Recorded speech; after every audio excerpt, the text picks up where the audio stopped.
l'Occident avec ses dictatures qui leur a aussi permis de durer aussi longtemps. On parle quand même de régimes de 20 ou 30 ans. Et voilà, aujourd'hui c'est le réveil et c'est tant mieux. On va débattre de toute cette question, mais tout d'abord je vous propose de revenir sur les événements à l'origine de ces manifestations. C'était notamment en Tunisie avec l'immolation d'un jeune homme. Je vous propose de redécouvrir ces images, elles sont commentées par Olivier Courte. Il s'appelait Mohamed Bouazizi. Le 17 décembre dernier, ce père de famille de 26 ans s'est immolé.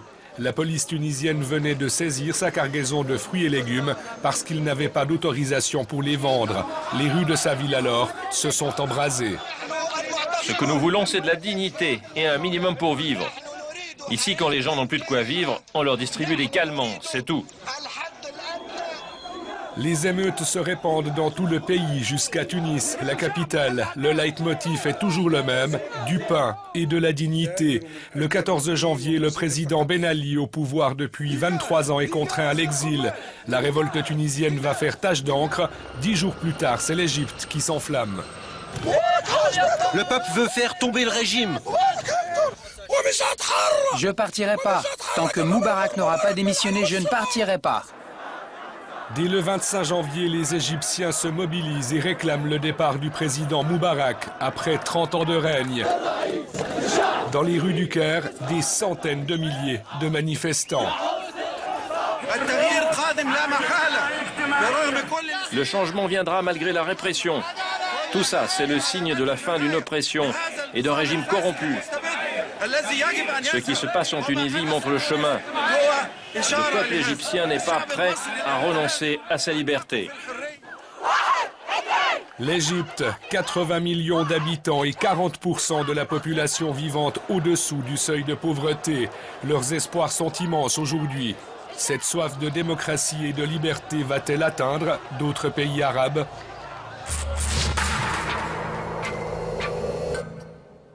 Alors Tariq Ramadan, ce sont qui aujourd'hui ces gens qui sont dans la rue ? Écoutez, on les a vus là, c'est-à-dire que c'est, comme Antonio l'a dit très justement, c'est une population très largement des jeunes qui disent que ça suffit. Pour certains, ils n'ont connu que ce régime. 30 ans de règne sans partage, dans lequel, il faut le rappeler, je veux dire, au moment où Sadat est assassiné, on impose un état d'urgence qui va rester jusqu'à maintenant. Ça veut dire qu'il n'y a pas de loi. En fait, ce sont des lois, mais il y a une répression terrible. Et les gens n'en peuvent plus. C'est-à-dire que, très largement, il y a un front d'opposition qui est pas forcément très d'accord sur les visions d'avenir, mais qui est d'accord sur une chose, c'est que Moubarak, ça suffit, son régime, ça suffit, exactement ce qu'on avait avec Ben Ali. Et donc, il faut se rendre compte que dans la majorité des sociétés arabes aujourd'hui, où le statu quo est le plus évident, est le plus long, historiquement, que dans tous les autres pays d'Afrique d'ailleurs, ailleurs en Afrique ou en Amérique du Sud ou en Asie. Il faut de ce point de vue-là se rendre compte qu'il y a un blocage ici et que la Tunisie a brisé un verrou et que quelque chose se passe. Alors il y aura un avant et un après. Oui, ça c'est sûr. Mais au lieu de continuer la rhétorique, parce que je crois que c'est aussi important, on l'entend beaucoup, maintenant je l'entends de plus en plus, hier en Angleterre et aux États-Unis, où on entend attention, attention, les opposants viennent et ils vont prendre le dessus. Alors bien évidemment, personne ne sait ce qui va advenir. Et tout le monde doit être critique. Évidemment, ce qu'il faut, ce n'est pas transformer et modifier ou substituer une dictature à une autre dictature. Ça, c'est une évidence. Et donc, il faut être très critique par rapport à tous les mouvements qui pourraient utiliser les processus démocratiques pour mettre à mal la démocratie. Il faut la démocratie qu'on respecte avant et qu'on respecte après. Tout cela, il faut le dire. Mais on ne peut pas se départir de nos principes, qui consistent à dire que tout mouvement qui revendique et qui reconnaît l'état de droit et qui reconnaît le jeu politique et qui ne revendique pas la violence ou qui ne va pas agir dans la violence, doit être intégré au débat démocratique et il faut pouvoir le confronter dans ses positions. Et moi, vous savez, vous avez posé une question tout à l'heure qui est quand même un choc permanent pour moi. C'est-à-dire comment la machine de propagande fonctionne et fonctionne si bien. C'est-à-dire de penser, de pouvoir aller en vacances en Tunisie ou de pouvoir partir en vacances en Égypte et de ne pas se rendre compte que dans ces pays, quand on va voir des pierres, eh ben des opposants sont en prison et se font tabasser. Quand on va dans cette situation, dans une inconscience citoyenne, à partir d'un certain moment, c'est bien d'être avec tous les peuples qui se lèvent aujourd'hui. Il faudrait qu'on s'éduque un tout petit peu plus en tant que citoyens suisses et européens et occidentaux à soutenir les peuples avant, pas quand ils se lèvent après, mais à soutenir les revendications des droits avant. C'est pas M. Jalili, hein, quand même. Monsieur Moubarak Moubarak est au pouvoir depuis 1981. C'est comme si en France, on avait toujours François Mitterrand. Ou M. Sarkozy. Un autre sphinx, d'ailleurs. Quand même, c'est étonnant de penser qu'on ait pu laisser aussi longtemps un homme comme ça à la tête de quand même un pays de 80 millions de personnes. Oui, 82, 3 millions de personnes. Et ce n'est pas étonnant quand on compare tout cela à la région. La République islamique a 32 ans. Les monarchies ont une centaine d'années, certaines. Donc, ce ne sont pas des anciennes monarchies, d'ailleurs. Il y a une dynamique qui s'est engagée. Ce qui est très intéressant, à mon avis, au-delà de la Tunisie et de l'Égypte, c'est qu'on assiste à un changement fondamental des formes de transformation politique. C'est-à-dire que toutes les révolutions du XXe siècle ont été des révolutions de type léniniste. C'est-à-dire qu'il y avait un projet, qu'il y avait un leadership organisé, qui savait ce qu'il voulait et qui organisait ces événements. Même la révolution islamique en Iran, il y avait un leadership, d'ailleurs inspiré et aidé par les communistes pour atteindre le pouvoir. Aujourd'hui, en Tunisie et en Égypte, il n'y a pas de leadership. On cherche un leadership. Pour le moment, c'est la nation, c'est le peuple. Et le petit peuple, ce monsieur qui s'est immolé en Tunisie, il représente le bas de la société, les racines de la misère dans ce pays. Donc, je trouve que là, donc le monde a changé. La technologie a changé aussi. Tous ces appareils. L'importance des réseaux sociaux. Tout à fait. Et donc là, nous sommes en train d'assister à un phénomène qu'on va peut-être encore retrouver souvent dans le nouveau siècle dans lequel nous sommes entrés. Et ça, c'est un phénomène vraiment qui doit interpeller tous les politologues et tous les historiens parce que c'est un phénomène extrêmement intéressant. Alors, je vous propose que maintenant, on se rende au Caire où nous retrouvons en direct Laurent Bourcalter. Bonsoir. Bonsoir. Alors on l'a dit en début de cette émission, la chaîne Al Arabiya qui annonce que Hosni Moubarak annoncerait ce soir qu'il ne se représenterait pas en septembre. C'est des rumeurs qu'on entend au Caire. Ce que je viens d'apprendre à l'instant, c'est que la télévision égyptienne a communiqué qu'elle allait bientôt diffuser une importante information là dans les instants qui suivent. Donc à voir si ce sera cette annonce que le président Hosni Moubarak a décidé de ne pas se représenter aux prochaines élections de septembre. Et si tout cela devait s'avérer exact, il faudra encore attendre pour voir la réaction des manifestants, car ceux-ci demandent son départ, pur et simple. Accepterait-il une solution de compromis? Il y a peu de chance. Alors, Laurent Bourcalter, vous étiez aujourd'hui au Caire, vous avez assisté à ces manifestations. On a parlé ici d'un climat très bon enfant dans les manifestations. Vous confirmez ? Oui, une manifestation très bon enfant, mais des participants extrêmement déterminés.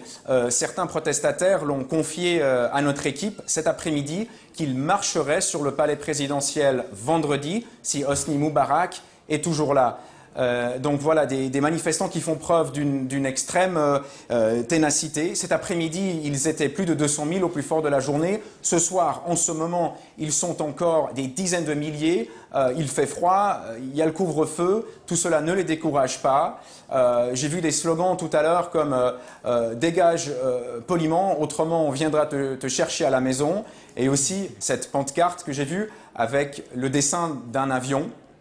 Le parallèle avec l'ex-président tunisien Ben Ali est percutant. Merci beaucoup Laurent, et il va de soi que si nous avons des informations, nous les donnerons au cours de cette émission.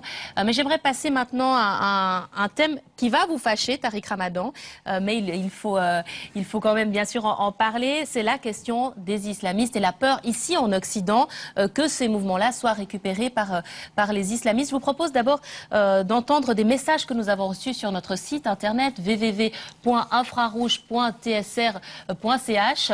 La peur de la récupération des islamistes se ressent dans notre forum. Je vous livre 3 messages. Les islamistes intégristes vont chercher à mener une dictature islamique comme en Iran. Si c'est pour remplacer une dictature militaire par une dictature religieuse, je ne vois pas l'intérêt de cette révolution. Et puis, autre message, les barbus vont arriver et ce sera marche arrière. Alors Tariq Ramadan, c'est vrai qu'on a beaucoup parlé ces derniers jours des frères musulmans. Vous êtes on vous le reproche entre guillemets suffisamment. Vous êtes le petit-fils du fondateur des frères musulmans. Qu'est-ce qu'ils représentent aujourd'hui en Égypte? D'abord, votre question ne me gêne pas du tout. Elle est critique, elle est centrale. Évidemment qu'il faut poser cette question aujourd'hui de façon très très sérieuse. On a l'impression qu'il y a une incompréhension entre deux mondes, entre cette soif de liberté et ces craintes en Occident. Parce que le problème, c'est que la propagande générale, mais également la façon binaire de présenter les choses dans le monde arabe aujourd'hui, c'est soit les dictatures, soit les mouvements islamistes radicaux. Et entre ceux-ci, on est... Alors, entre le moindre des deux mots, prenons celui qui va nous permettre la sécurité. Aujourd'hui, le mouvement, comme il a été dit, vous l'avez très justement dit, il n'a pas du tout de leader. Ça n'est pas du tout la même chose que la révolution iranienne. Et donc vous avez effectivement des opposants islamistes qui sont présents depuis plus de 60 ans, en l'occurrence, c'est une très très longue histoire, qui ont été considérés comme illégaux et qui sont passés par plusieurs étapes. Le mouvement islamiste égyptien n'est pas un mouvement monolithique qui n'a pas évolué. Il y a un mouvement qui était d'abord anticolonialiste, légaliste et non violent, mais qui a passé par une répression terrible sous Nasser, qui était le premier des dictateurs, en l'occurrence à l'intérieur du pays. Il était extrêmement dur avec son opposition. Et donc certains se sont radicalisés. Certains ont créé d'autres mouvements qui sont allés vers la violence. Aujourd'hui, à l'intérieur des frères musulmans, vous avez plusieurs tendances. Certains sont très près d'un littéralisme conservateur et d'autres sont très très près du mouvement turc, c'est-à-dire celui qui aujourd'hui gouverne la Turquie. On ne peut pas voir ça de façon monolithique. Représente-t-il le mouvement? Vont-ils essayer de le récupérer? Ça, personne n'en sait rien. On ne sait même pas qui, à l'intérieur des frères, va aujourd'hui prendre la direction des choses. Vous avez vu dans quel gène ils sont, puisque il y a 2 jours, ils se placent derrière Baradei, c'est-à-dire celui qui n'est pas connu en Égypte, et dit c'est lui notre homme, parce qu'il n'y a personne. Et donc en l'occurrence, alors certains vont dire ah c'est habile, ils se placent derrière lui parce qu'ils ne vont pas envie de s'exposer. C'est possible aussi qu'on ait ces scénarios. Mais aujourd'hui, on ne peut pas diaboliser cette opposition qui est légaliste et qui est non violente. Ma position par rapport à ceci, c'est qu'on en reste, comme je l'ai dit au départ, sur des principes qui sont fondateurs et qu'on arrête, fondateurs de la démocratie. Qu'on les intègre au débat, c'est la meilleure façon de confronter ces vues plutôt que de les mettre en prison, de les torturer, car on a voulu les faire disparaître et 60 ans plus tard... On voit qu'ils sont bien organisés encore. Oui, ils sont bien organisés, ils font du travail social aussi. Mireille Zaki, juste peut-être... La probabilité qu'ils prennent le pouvoir en Égypte, je pense que c'est largement surestimé, parce qu'on n'a pas vraiment dit clairement, mais c'est une révolution sociale ici qui a lieu, qui n'a rien, qui vient de la base, comme on l'a dit, avec des revendications économiques, de salaire minimum, d'assurance chômage, d'indexation à l'inflation. Voilà le genre de revendication qui est faite, avec bien sûr aussi des revendications politiques, de droits civils, de séparation des pouvoirs, etc. Et elle n'est pas du tout idéologique, c'est ça qui est intéressant. Elle n'est pas partie du mouvement des frères musulmans ou d'aucun mouvement religieux ou donc vous ne craignez pas qu'elle soit récupérée. Et donc, voilà, alors ils sont venus tard se joindre au mouvement du mouvement du 6 avril de la rue, là, de ces jeunes, et ils se sont mis avec El Baradei, qui n'est même pas lui-même légitime ou vraiment reconnu par les partis d'opposition établis, qui sont Al-Wafd et le Rassemblement, gauche et libéral. Et donc ces mouvements-là sont maintenant une nébuleuse dans laquelle se sont greffés les frères musulmans tardivement. Et tout ça est en train d'être maintenant organisé en coalition politique large, sous le leadership de l'opposition de gauche traditionnelle et des libéraux du WAFD, qui vont créer en fait une coalition plurielle. Voilà vers quoi on va, vers un gouvernement de réconciliation nationale, un mouvement d'union nationale. C'est pas encore fait, mais là-dedans, les frères musulmans s'inscrivent comme un simple membre et certainement pas comme un leader. Là, je vous donc dis vous n'avez aucune crainte, hein. Vous dites quand même que l'Égypte a changé par rapport à l'Égypte que vous avez connue quand vous étiez petite fille, où les femmes pouvaient se mettre en maillot de bain.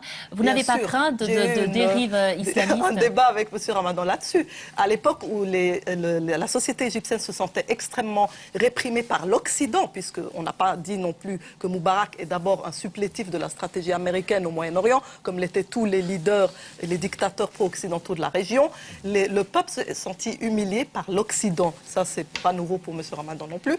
Et donc, il y a eu cette force identitaire islamique où les gens se sont vraiment réfugiés dans une identité très éloignée de l'Occident. Pour moi, l'islamisme et le sentiment de